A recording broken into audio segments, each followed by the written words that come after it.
শুভ দুপুর বন্ধুরা, আমি অঙ্কিতা আবারও চলে এসেছি নতুন একটি ব্লগ নিয়ে।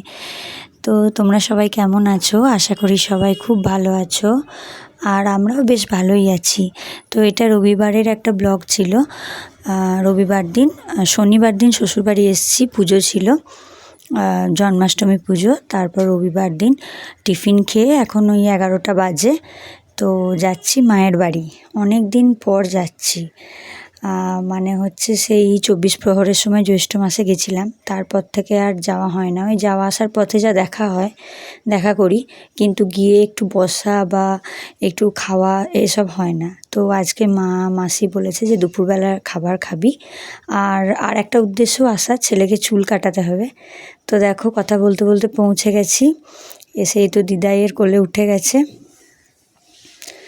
তো অনেক দিন পর এলাম, এসে দেখছি যে প্রচুর গাছপালা বেরিয়ে গেছে, মানে অনেক কিছু বীজ ফেলা হয়েছিল, তো গাছ বেরিয়ে গেছে। দেখো এসেই জল খেয়ে, মিষ্টি দিয়ে জল খেয়ে চা খাচ্ছি। এখন 11:30 বাজে।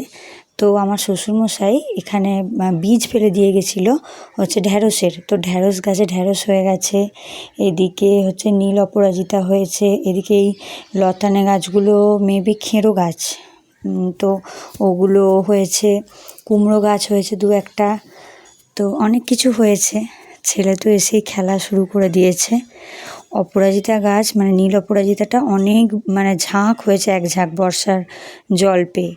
তো বৃষ্টি পেয়ে দেখো ঢ্যাঁড়স গাছ হয়েছে, মানে আমি সত্যি ভাবতে পারিনি এত সুন্দর ঢ্যাঁড়স গাছ হবে। আর বাতাবি লেবুগুলোর তো কথাই নেই, এবার পাকছে আস্তে আস্তে, এবার আর কিছুদিনের মধ্যেই পারা যাবে। তো আগে ঠাকুরকে দেওয়া হবে, আমাদের এখানে বাড়ির ঠাকুর শ্যামচাঁদ, তারপর মা দুর্গা, তারপর আমরা সবাই খাবো। তো এই যে দেখো বাতাবি লেবুগুলো আস্তে আস্তে রং ধরেছে, খুব মিষ্টি বাতাবি লেবুগুলো। তো বেশ ভালো লাগছে, অনেক দিন পর এসে একটু রিল্যাক্সে বসলাম, চা খাচ্ছি। এই যে বর পেপার পড়ছে এখন, আর চা খাচ্ছে। এরপর যাব ছেলেকে নিয়ে চুল কাটাতে, মানে কাছেই সেলুন আর কি, বাজারে। তো ওখানেই ও কাটে অনেক দিন পর, মানে অনেক দিন কাটা হয়নি। এরপর চুলটা কাটাবো একটু, যাতে পুজোর আগে আবার ঠিকঠাক শেপ চলে আসে। তো দেখো বসে বসে এখন চা খাচ্ছি।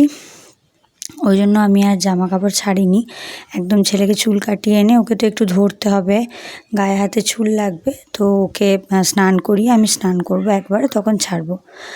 আর আজকে তো রবিবার, তো মাটন রান্না হচ্ছে, অনেক দিন পর দুপুরে খাবো এখানে মায়ের কাছে। আর ছেলেকে দেখো খুঁজে খুঁজে অপরাজিতা ফুলগুলো সব তুলছে, মানে ও একটাও বাদ রাখবে না, দিয়েও পুজো করবে। ও বাবার কাছে দেখেছে, বাবা পুজো করে বলে ও পুজো করতে খুব ভালোবাসে। তো এই যে দেখো তুলসী মন্দিরের ওখানে সমস্ত ফুলগুলোকে তুলে তুলে নিয়ে যাচ্ছে আর পুজো করছে। তো চলো বন্ধুরা, টাটা, আবার পরে দেখা হচ্ছে।